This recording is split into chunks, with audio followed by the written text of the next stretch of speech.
ፋበር ከእንቅልፉ ሲነቃ ክፍሉን ጨለማ አውጦት ነበር። አንገቱን ወደ መስኮቱ መለስ ሲያደርግ ግን ሰማይና መሬት ሲደበላለቅ በነበረው የመብረቅ ጨረር የባህሩን ትርምስ ለጨረፍታ ያህል ለማየት ችሎ ነበር። በነጎድጓድና በኃይለኛ ወደብ ታጅቦ ሲንዠቀዠቅ የነበረውን ዝናብ ያቺ አነስተኛ ቤት መቋቋም ተቸግራ እንደነበር የቤቷ የዕለቱ እንግዳ ለመረዳት ችሏል። ከአልጋው ጎን የነበረችውን ትንሽ መብራት አብርቶ ክፍሉን ቃኘ። ሕፃኑ ቤቱን ለእንግዳ ለቆ ብቻውን መተኛቱን አረጋገጠ። ያን ያህል በመድከሙም ስጋት አደረበት። ኃይል ካለህ መብትም አለህ የሚለው ምሳሌም ትዝ አለው።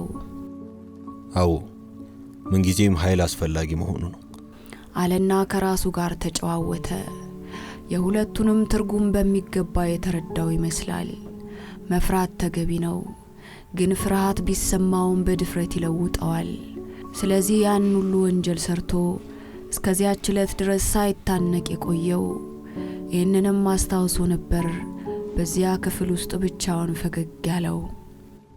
ከወጣትነቱ ጊዜ ጀምሮ ህሊናው እፎይታ ተሰምቶት አያውቅም።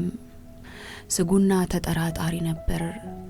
አንድ ሰው በራሱ ህልውና ላይ ስጋት የሚጫጫነው ከሆነ መሰረታዊ የሆነውን አብሮ የመኖር ጣምና እያጣ ይሄዳል። ምናልባት እርሱም ይሄው ባህሪያት ቀጦት ይሆናል ወደ ስለላው ሙያ ያመዘነው። እየተደባበቀ እየተጠራጠረ ራሱን እየተከላከለ ለመኖር የሚጠራጠራቸውንም አስቀድሞ እየገደለ ሲሽሎኮሎክ ለመኖር የግል ነጻነቱን ራሱ ጠብቆ የአገሩንም የጦር ኃይል አሸናፊነት ድል አጎናጽፎ ከፍርሃት ነጻ ለመውጣት ነበር ዓላማው። በዚያች ዕለት በዚያ ሕፃን አልጋ ላይ ተጋድሞ አምሮ ብዙ ሁኔታዎችን ማምሰላሰል ጀምረዋል። ሰውነቱን ፈተሸ። ያ ሁሉ እንግልት፣ ያ ሁሉ መውደቅ መነሳት ቢደርስበትም ቅሉ አልተጎዳም፣ አልተሰበረም። ከጀልባዋ ወለል ላይ ሲወድቅ ከጎኑ ላይ መጠነኛ ጉዳት ቢደርስበትም ህመም ወይም ትኩሳት አይሰማውም። ድካም ግን አድቅቆታል። ጥንካሬውም ሙጥጥ ብሎ ማለቁን አረጋግጧል። ግን ያ ሁሉ የአካል ዝለትና ቅጥቀጣ ሊድን የማይችል ጎደሎነት ሊያስከትልበት እንደማይችል ተማምኗል። ዕቃዎቹን ፈታተሸ። በትንሽ የቆርቆሮ ስቃጥላ ውስጥ ያስቀመጠው የፎቶግራፍ ቅሪት ጩቤውና ገንዘቡ እንዳሉ ናቸው። ከአልጋውም ተነሳና የተሰቀለውን መጎናጸፊያ ደርቦ ወደ መጸዳጃው ክፍል ገባና ቆይቶ ሲመለስ ከአልጋው በስተግርጌ የራሱ ልብሶችና የእግር ሹራቡ ጭምር ተተኩሰውና አምረው ተቀምጠው አገኛቸው። አዎ ያቺ ከመታጠቢያው ክፍል ስትወጣ ያያት ቆንጆ ሴትዮ ያን ሁሉ እንዳዘጋጀችለት ተረዳ። ውበቷን በፊቱ ውልብ አለበት። እንደገናም ወደ መታጠቢያው ቤት ተመለሰና ፊቱን በመስታወት ተመለከተው። ጢሙን መላጨት እንደሚገባው ተረዳና በዳዊት ምላጭ ለመገልገል ፈለገ። ግን ደግሞ ፈቃድ መጠየቅ ሊኖርበት ነው። አንዳንድ ወንዶች ምላጮቻቸውንና ሚስቶቻቸውን ሲነኩባቸው አይወዱም። በዚህ ትንሽ ካመነታ በኋላ በራሱ ውሳኔ በቤቱ ባለቤት ምላጭ ተላጨ።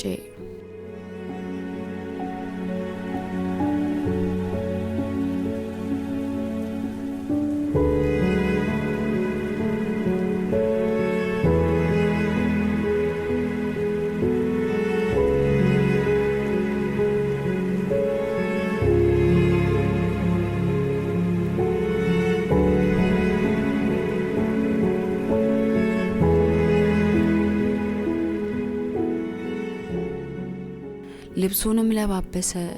በቁመናው በሁኔታውና አነጋገሩ ሴቶችን እንደሚማርክ ያውቃል። ደጋግሞ የተረዳው ጉዳይ ነበርና በዚያ ቤት ውስጥ ሊማርካት የሚፈልጋት ትኖረው ይሆናል። ከመኝታ ክፍሉ ቀስ እያለ ወደ እንግዳ ማረፊያው ክፍል ወረደ። ማንም የለም፣ ጸጥ ብሏል። የወጥ ቤቱን በር ቆርቆሮ ከፍቶ ገባ። የቤቱ ባለቤቶች ራታቸውን በልተው በማጠናቀቅ ላይ ነበሩ። ሉሲ ፈጥና ተነሳችለትና ኦ ተነሳህ እንዴ? በረታህ? ተሻለህ? አለችው። አመሰግናለሁ። እንደታመምኩ አድርጋችሁ አትጨነቁበት፣ ደህና ነኝ አለና ወንበር ሳብ አድርጎ ተቀመጠ። ኦ የደረሰብህ ጉዳት የቱን ያህል ከባድ እንደነበር እኮ የዘነጋው ይመስለኛል። እና ምግብ ላቅርብልህ? አለች ሉሲ። የማላስቸግርሽ ከሆነማ። እንዴ ምን ማለት ነው? ድርሻህን እኮ አስቀምጬልሃለሁ፣ መመገብ አለብህ። በጣም ደግ ሰው ነሽ። ስምሽንም እኮ አላወቅኩም። ዳዊትና ሉሲ ሮዝ እንባላለን ብላ ሾርባ በሳህን እያቀበለች ተመለከተችውና ዳዊት እባክህ ዳቦ ቁርስለት ብላ ሌሎቹን ምግቦች አቀራረበች። እኔም ሄነሪ ቤከር እባላለሁ አለ። በዚህ ስም የያዘው መታወቂያ ሳይኖር ይህን ስም ለምን እንዳስተዋወቀው አልገባውም። ፖሊሶች የሚፈልጉት ሄነሪ ፋበር በሚለው ስሙ ነበር። እርግጥ ነው ከዚያ በፊት ጄምስ ቤከር እባላለሁ እያለ ታውቆበታል። በዚያ ዕለት የለወጠው ታዲያ ምናልባት ሉሲ ሄነሪ እያለች እንድታቆለጳጵሰው ፈልጎ ይሆናል። አዎ በጀርመንኛ ዋናው ስሙ ሄንሪች ነው። ከእንግሊዘኛው ቋንቋ ጋር ተቀራርቦበታል። ለድካሙና ለጉስቁልናው አንድም ምክንያት የመራቡ ጉዳይ ነበርና የቀረበለትን ሾርባ በጥድፊያ አጋብቶ ደረቁን ዳቦ ደግሞ ተያዘው። ሁኔታውን ያስተዋለችው ሉሲ ግን ከት ብላ ሳቀች። ስትስቅ ደግሞ ቁንጅናዋ ይደምቃል።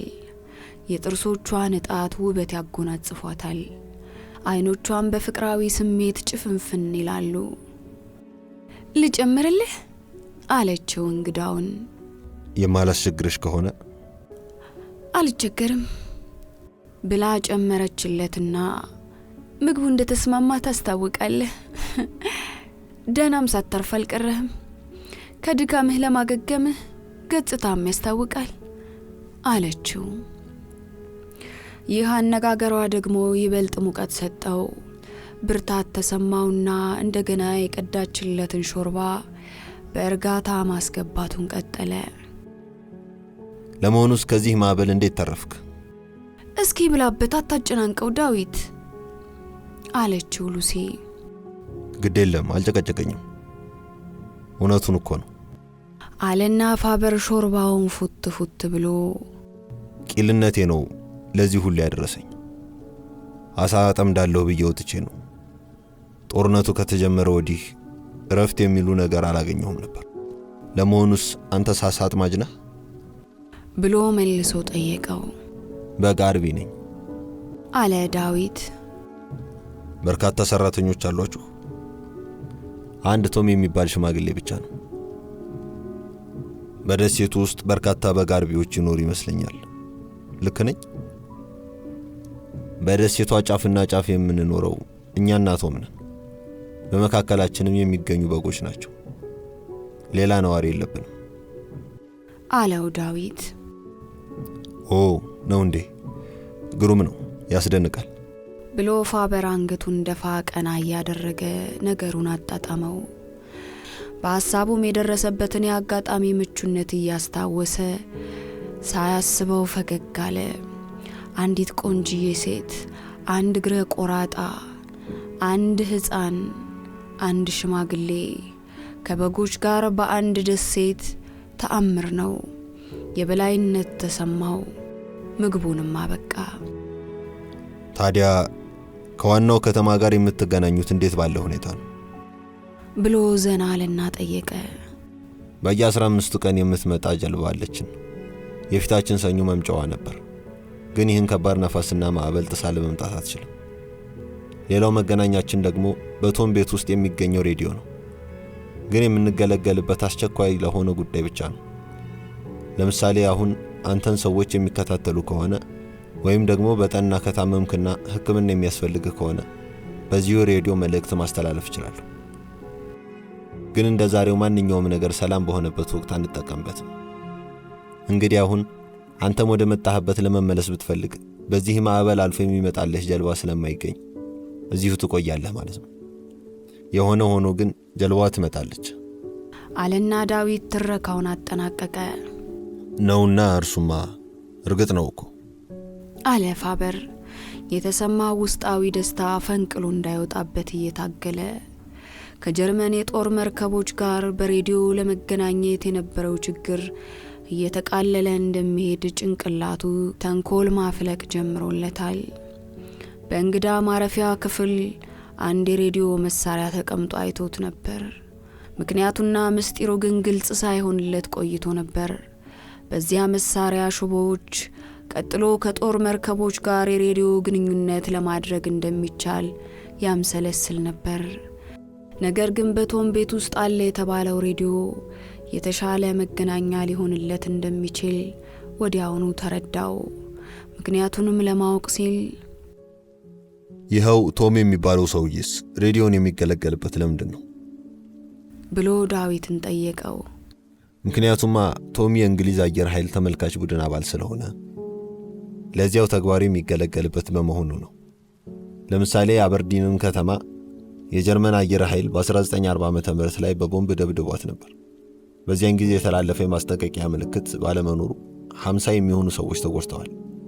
ስለዚህ እንደዚህ ያለ ጥፋት ሁለተኛ ከመድረሱ በፊት የጀርመን አይሮፕላኖች ገና በሩቅ ሲታዩ በሬዲዮ መልእክት የሚያስተላልፉ ሰዎች እየተመረጡ ሲሰለጥኑ ቶምንም በአባልነት መዝግበው በሙያው አሰልጥነውታል።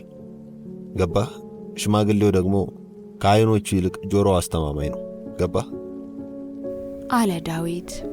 እንደምገምተው ከሆነ ደግሞ ቦምብ ጣዮቹ የጀርመን አውሮፕላኖች የሚመጡባቸው ከኖርዌይ ሳይሆን አይቀርም አለ ፋበር። አዎ ሳይሆን አይቀርም አለ ዳዊት። በሉ ወደ እንግዳ ማረፊያው ክፍል እንሂድ ብላ ሉሲ ተነሳች።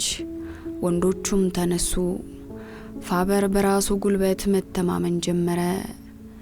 ስጋት፣ ድክመትና ጥርጣሬ ከላዩ ላይ እየተነሱ ሲጠፉለት ተሰማው። በሩንም ከፈት አደረገና ዳዊትን ከነተሽከርካሪው አስወጣቸው። በምድጃው ፊት ለፊት እንደተቀመጡም ሉሲ ብራንዲ መጠጥና ብርጭቆዎች አቀረበችና ለፋበር ልትቀዳለት ስትል እንደማይጠጣ ገለጸላት። ለራሷና ለባለቤቷ ቀርታ ተቀመጠች። ፋበር ባልና ሚስቱን በጥንቃቄ ማጥናት ጀመረ። የሉሲ ቅርጽና ቁንጅናም በይበልጥ እየማረከው መጣ። በአለባበሷ ግዴለሽ ብትሆንም ቅሉ የሰውነቷ ቅርጽ፣ አመለካከቷና ለዛዋ ሁሉ ትኩረቱን ማረኩት። ዳዊትም ቢሆን መልከ መልካም ነው፣ ግን ጥቁር ጢሙ መልኩን ውጦታል።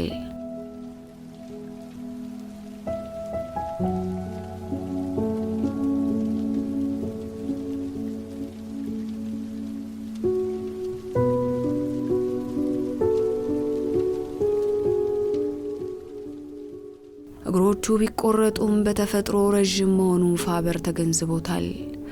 እጆቹ ያን ወንበር ሲያሽከረክሩ የኖሩ መሆናቸው ጠጠር ያለ ጥንካሬ እንደሚኖራቸው ገምቷል። ባልና ሚስቱ ስሜቱን ማርከውታል። በመካከላቸው ደግሞ አንድ ጉድለት ሳይኖር እንዳልቀረ ተሰምቶታል።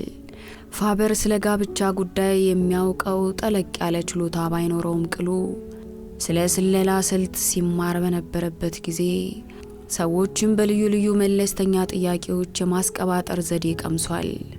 የሰዎችን ስሜት የመረዳት ችሎታም አለው። የሚያነጋግራቸው ሰዎች በቅንድቦቻቸው ጥቅሻም ሆነ ንቅናቄ የሚገልጹትን ፍሬ ነገርና ስሜታቸውን የማወቅ ልምምድ አግኝቷል። በዚህም ጥናቱ መሰረት አንድ ሰው በሁኔታዎች ስጋት እንዲያድርበት ወይም በራሱ የመተማመን ስሜቱ ላቅ ያለ ሲሆን ያለዚያ ነገሮችን ለመደባበቅና ለመዋሸት የሚያሳየውን ዝንባሌ ለመገንዘብ ይችላል። ሉሲና ባሏ አልፎ አልፎ ቢተያዩም አይነካኩም። እርስ በርሳቸው ከሚያደርጉት ንግግር ይልቅ ከእንግዳው ጋር የሚያደርጉት ጭውውት እያመዘነ ሲሄድ ተመልክቷል። ሁለቱም በተራራቀ ስሜትና አነጋገር የሚሽከረከሩ እንጂ የሚቀራረቡ ያለ መሆናቸው ገብቶታል። በመካከላቸው ያለው የአስተሳሰብ መራራቅ ጎልቶባቸዋል። የባልና ሚስቱን ወቅታዊ ሁኔታ ከቸርችልና ከስታሊን ሁኔታ ጋር ማመሳስሎታል። ሁለቱ መሪዎች በመሰረታዊ አቋሞች ላይ የተራራቁ ቢሆኑ ሂትለርን ለመጣል ሲሉ ወይም በወቅታዊ ፍርሃት ተገደውና ተቻችለው ጎን ለጎን ተሰልፈዋል። ወቅቱ ተሸክሞ ያመጣው ችግር፣ ያ ጦርነት፣ ያ መከራ፣ ያ የህሊና ሰቀቀን የሆነ ቁስል ያን ሁሉ ርቀት አቀራርቦ እንዴት ሊያገናኛቸው እንደቻለ በእያንዳንዳቸውም ህልውና ላይ ምን እንዳስከተለ ሲገምተው ድንዝዝ አደረገው። ያቺ ትንሽ ቤት አንድ ከባድ ነገር እንደታመቀባትና አንድ ቀንም ልትፈነዳ እንደምትችል ገምቷል። እነዚያ ሰዎች በመካከላቸው ያ ሁሉ የሐሳብ መራራቅ እያለባቸው ከአንድ ሕፃንና ከአንድ ሽማግሌ ጋር ብቻ ኑሮ የመቀጠላቸው ጉዳይ እጅግ አጠራጣሪ ሆኖ ታየው። በዚያ ላይ እንዳለ ደግሞ ዳዊት እንደመሰልቸት ብሎ የጀርባዬ ህመም መነሳቱ ነውና ሄጄ ልተኛበት አለ። አዝናለሁ፣ ለኔ ብለህ በመቸገር አዝናለሁ አለ ፋበር ከተቀመጠበት ተነስቶ። በፍጹም አላስቸገርከኝም። አንተ ተኝተህ በመዋልህ አሁኑኑ መተኛት የሚያስፈልግህም አይመስለኝም። ሉሲም መጫወት ትፈልጋለችና ተጫወቱ። ጀርባዬን በጣም እንደጎዳሁት ተሰምቶኛል። ካልተጠነቀቅኩለትም እንደምታውቀው ሁሉ የጀርባ አጥንቶች ደግሞ የእግሮች ረዳቶች ናቸው። እግሮችም የጀርባ ተሸካሚዎችና ተደጋፊዎች ናቸው አለ ዳዊት ወንበሩን ለማሽከርከር እየተዘጋጀ። እንግዳውማ ከመድኃኒትህ 2 ፍሬዎች ብትወስድ ይሻላል ብላ ሉሲም መድኃኒቱንና ውሃ ሰጠችው። ተቀብሎ ዋጠውና በል ደህና ደር ብሎ ወንበሩን ሲያሽከረክር ደህና ደር ዳዊት አለ ፋበር። ከደቂቃዎች በኋላ ዳዊት ከተሽከርካሪው ወንበር ወርዶ ደረጃውን እየተንፏቀቀ ሲወጣ ፋበር ሰማውና በነገሩ በጣም ተገረመ። ለመሆኑ መኖሪያ ሴት ነው ሚስተር ፋበር? ሚስተር ቤከር ብላ ሉሲ ጠየቀችው።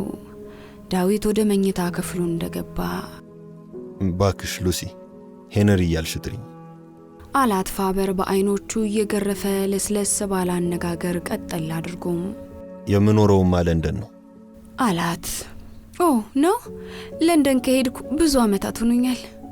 እንደምገምተው ከሆነ ደግሞ ምንም የተረፋት አይኖርም አለችው።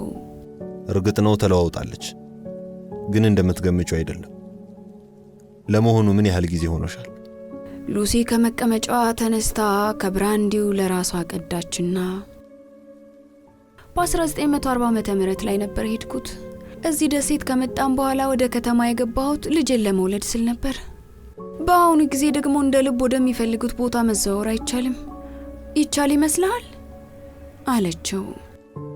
ለመሆኑ ወደዚህ ደሴት የመጣችሁበት ምክንያት ምንድነው? ኦ ብላ ብርጭቆዋን አንስታ ተጎነጨችና መልሳ አስቀምጣ እሳቱን አተኩራ ያየች ዝም ስትል ጊዜ ምናልባት በመጠየቄ ቅር ይልሽ ይሆን አላት። ምንም ችግር የለውም እኮ የሰርጋችን ዕለት በደረሰብን አደጋ ምክንያት ዳዊትም ቅልጥሞቹ ተቆረጡበት። የአየር ኃይል አባልና ተዋጊ አውሮፕላን አብራሪ ነበር። በስራው ላይ ለመገኘት በኃይል መኪና ሲያበር ነው ይህ አደጋ የደረሰበት። ከዚያ በኋላ ሁለታችንም ከዚያ ልንኖርበት ከሚገባ አካባቢ ወጣ ብለን መኖር እንደሚሻለን ፈለግን። አሁን እንደተረዳሁት ግን ስህተት ሰርተናል። ወላጆቻችን ግን በዚህ መኖሩን መርጠውልናል። ብቻ ተሳስተናል አለችው በቅሬታ ተውጣ። ለጤነኛ ሰው እኮ ታዲያ ይህ ኑሮ ቅሬታ ሊፈጥር ይችላል። ልክ ነህ፣ በጣም አስተዋይ ሰው ነህ። ይህማ ግልጽ ነው። እንግዲህ ያለመግባባታችሁስ በዚሁ ምክንያት አይደለም? አዎ ነው፣ በጣም በዛ ገባ። እኔ እንደምገምተው እኮ ታዲያ አስቸጋሪ ነገር አይሆንም። ካልሰራ ለምን በዚህ ሁኔታ ትቀጥይበታለሽ? አላት አይኖቿን በአይኖቹ እየወጋ። ምን ብዬ እንደምን አድርጌ ልነግርህ እንደምችል እኮ አላውቅም። የሰርጋችን ስነ ስርዓት እንደምን ያለ እንደነበረ ፎቶግራፉን ላሳየ። ቀጥሎ ሕፃን ተወለደ፣ ጦርነትም አለ። ብቻ ምን ልበልህ፣ ሁሉ ነገር ተደራረበ። ምን አይነት አጥጋቢ መልስ እንደምሰጥህ አላውቅም ብላ ራሷን አወዛወዘች። መቼም ችግሩ ችግር ነው፣ ስህተትም አለበት። ብቻ አሁንስ ትተሹ ለመሄድ ታስቢያለሽ አይደል? አላት እንዳተኮረባት። እንዴት አወክ እስከዚህ ብላ እርሷ አንገቷን አወዛወዘች። በዚህ ደሴት ለ4 ዓመታት ያህል ስትኖሪ የደረሱብሽን ችግሮች፣ ምኞትና ፍላጎት ሁሉ ችለሽ አሁን ከአቅምሽ በላይ እንደሆነብሽ ይታወቃል። በሌላ በኩል ደግሞ እዚህ የደረሰብሽ ችግር ከተማ ውስጥ ነዋሪ ብትሆኚ ኖሮ በቀላሉ ሊፈታልሽ የሚችል ነበር እኮ አላት። ለመሆኑ አንተስ አግብተሃል? አላገባሁም። ልነግርሽ የፈለኩትም እኮ ይህንኑ ነበር። ሊሆን ይችላል። ለምን እንደማስበው ተገቢ ነህ። በዚህ ጊዜ ነበር እንግዲህ ፋበር በተራው አይኖቹን ከእሳቱ ላይ ተክሎ ዝም ያለው። ሐሳቧንና ምኞቷንም በሐሳቡ ማምሰልሰል ጀመረ። ለምን ይሆን? ለምን አያደርገውም? ለጥያቄዋ መልስ መስጠት ሊኖርበት ነው። ሙያውም ነው። እርግጥ ነው ሁሉንም ነገር ፍርጥርጥ አድርጎ ሊነግራት አይችልም። ቢነግራትም በዘወርዋራ ዘዴ ነው። ማንንም ቢሆን ከልብ ያፈቅራለሁ ብዬ አላስብም። ማለቴ ራሴን አልተማመነው አላት። በአነጋገሩ የቱን ያህል እርግጠኛም እንደነበር አላጤነውም። ግን በዚህ አነጋገር እንደተረዳችለት ከሁኔታዋ ሊረዳው ችሏል። ለጥቂት ጊዜ ያህል ሁለቱም በጸጥታ ተዋጡ። እሳቱም እየበረደ ሄዷል። እንጨት የሚጨምርለት አልነበረምና ከውጭ ደግሞ ነፋሱ ያፏጫል። በዚያችም ደቂቃ ነበር እንግዲህ ፋበርም ስለ ሴት ፍቅር ወይም ስሜት መንፈሱ ያዘነበለው። ከ7 ዓመታት በፊት ጌትረድ የተባለች ጀርመናዊት ሴት ውሽማ ነበረችው። በዚያች ደቂቃም ትዝ አለችው። ስዕሏን ከጭንቅላቱ ያወጣ ከምድጃው ላይ ይነድፋት ጀመር። ፊቷ ሰፊ ዘንፋላ ጸጉር፣ የአይኖቿ ውሃ አረንጓዴ፣ ደረተ ሰፊ፣ ጡቶቿ ትላልቅ ዱባ የሚያክሉ፣ እግሮቿ ወፍራሞች፣ መጅግር፣ እርሱን የምታሞግስ በአስተዋይነቱ የምትደነቅ፣ ሰውነቱና ስሜቱ ያነሁልላት፣ እንዳውም ግጥም የጻፈችለት፣ በርሊን ውስጥ ሳለ ከመኖሪያ ቤቱ ድረስ እየሄደች ከአልጋው ላይ ተከምራ ያነበበችለት ትዝ አለው። ከነ ቅርጿ ከነ ስሜቷ መጣችበት። ራሱን አወዛወዘና አይኖቹን ጠራረገ። እርሷን ለማባረር ከትዝታዋ ለማምለጥ ሲል እንደዚያ የመሰለው ትዝታው ደግሞ ተለይቶት አያውቅም ነበር። ግን በዚያች ደቂቃ ከፊት ለፊቱ ከተቀመጠችበት ሴት ጋር እንዳይጨዋወት ስለተጫጫነው ራሱን አወዛውዞ ሊያባረረው ሞከረ። በሐሳብ ጭልጥ ብለሃል አይደል ብላ ፈገግ ስትልለት፣ ይህ የፍቅር ጭውውታችን አንድ ትዝታ አምጥቶብኝ ነው። የብዙ ጊዜ ትዝታ፣ የሩቅ ጊዜ ስሜት አላት። ኦ ላቋርጥ አይገባኝም ነበራ አለችው። በፍጹም አላስቸገርሽኝ። ጥሩ ትዝታዎች ነበሩ። አዎ ጥሩ ትዝታ ነበር። አንቺም እኮ ሐሳብ ገብቶሽ ነበር፣ ስታምሰለስይ ነበርሽ። እኔ እንኳን ስለ ወደፊቱ እንጂ ስላለፈው የማምሰለስል አይደለሁም ብላ ፈገግ አለችለት። ታዲያ ስለ ወደፊቱ ምን ታየሽ? ልትነግረው አሰበችና መልሳ ዋጥ አደረገችው። ፍላጎቷን ግን አይኖቿና ፈገግታዋ ያስታውቁባት ነበር። መቼም አንድ ወንድ በአይምሮሽ ውስጥ ተቀርጿል አላት። በሐሳቡ ግን ፍላጎቷን ለምን አላስፈጸመላትም? ለምን እኔ ያልሆንላትም እያለ ያወጣ ያወርድ ነበር። ቀጠል አደረገምና የምታዩ ሰውዬ ከዳዊት ይልቅ ደከም ያለ ነው። በመልኩም ከእርሱ ጋር አይወዳደር። ስለወደድሽውም ሊሆን ይችላል ደካማ የሆነው። አስተዋይ ነው ግን ድሃ ነው። አይምሮን ሳያስጨንቅ ልዩ ስሜት የመፍጠር ችሎታ ያለው ሩህሩህ፣ ለስላሳ፣ ለፍቅር ሟች የስሜት ባለቤት አለና ፈዘዘላት። ይሄው የነበረው ብርጭቆ ከእጇ ላይ ፍርክስክስ አለባት። ስብርባሪው ከጭኗና ከወለሉ ላይ ወደቀ። መጠጡም እንደዚሁ። እርሷ ግን እንደፈዘዘች ነበረች። ፋበር ከመቀመጫው ተነስቶ ወደ እርሷ ሄደና ከፊቷ በርከክ አለ። አውራ ጣቷ ይደማ ነበርና ያዝ አደረገላት። ተጎዳሽ ብሎ ጠየቃት። ትክ ብላ አየችውና አለቀሰች። አዝናለሁ። ተጎዳሽ? ሆነ ብላ ያደረሰችው አደጋ ነበር። ከኪሷ መሐረብ አወጣችና ከጣቷ ላይ ጠመጠመችው። ፋበር መሐረሙን ፈቶ የብርጭቆውን ስብርባሪ ከጭኗና ከወለሉ ላይ መልቀም ጀመረ። በዚህ አጋጣሚ እጇን ባለመሳሙ ደግሞ ራሱን ይወቅስ ነበር። አንቺን ለማስጨነቅ እኮ አላሰብኩም ነበር። አዝናለሁ። አውራ ጣቷን ተመለከተችው። ደም ያመነጫል። ጎድቶኛል እንጂ የሰራውንም የሚያውቀው ባለቤቱ ነው ብላ ወቀሰችው። መድኃኒት ነገር የለም? ወጥ ቤት አለልህ፣ ግባ እናምጣልኝ። በወጥ ቤት ውስጥ መድኃኒት የተነከረ የቁስል መሸፈኛ ጨርቅ፣ መቀስና ጥጥ አግኝቶ አመጣላትና ጣቷን አብሶ ጨርቁን ጠምጥሞ በመቀስ እስኪቆርጠው ድረስ አይኖቿ ከፊቱ ላይ እንጂ ከእጇ ቁስል ላይ አልነበሩም። ብቻ ግን የአስተያየቷ ትርጉም ዝብርቅርቅ ያለ ነበር። ስራውን ካጠናቀቀ በኋላ እጥፍ ብሎ ቆሞ ተመለከታት። ይህም ተጨማሪው ጉዳት ነበር። ሆን ብሎ የእሷን ልብ ለማንጠልጠል ሲል የሰራው ግፍ ነበር። ይባስ ብሎ ደግሞ ልሂድና ልተኛ። ራሷን አወዛውዛ ተስማማችለት። በደረሰው ነገር አዝናለሁ። በቃ ይቅርታ መጠየቅ የሚስማማ ባህሪ አይደለም አለችው ጎርነን ባለ ድምፅ። የቀሰቀሰው ስሜቷ ከቁጥጥር ውጭ ሊያደርጋት እንደቻለ ተረዳላት። ወደ ላይ መሄድ ትፈልጊያለሽ? ራሷን አወዛውዛ ተነሳች። ግሩም ብሎ አብሯት ደረጃውን መውጣት ጀመሩ። ተረከዟን፣ ዳሌዋን፣ አንገቷን፣ ጠቅላላ ሰውነቷን ፍዝዝ ብሎ ተመለከታት። አደነቀላትም። ደረጃዎቹን ወጥተው ከመተላለፊያው ላይ ሲደርሱ ቆም ብላ ፊቷን ሙሉ ለሙሉ ሰጠችውና ደህና ደር አለችው በለሆሳስ ድምፅ። ደህና ደሪ ሉሲዬ።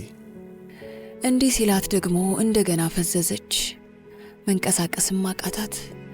ጠጋ ብሎ እጇን ያዝ አደረገላት። ግን ወዲያው ነቃ አለችና እጇን ነጥቃ ወደ መኝታ ቤቷ ገብታ በሩን ዘጋችበት። በአእምሮዋ የተቀረጸው እውነተኛው ጉዳይ ምን ነበር?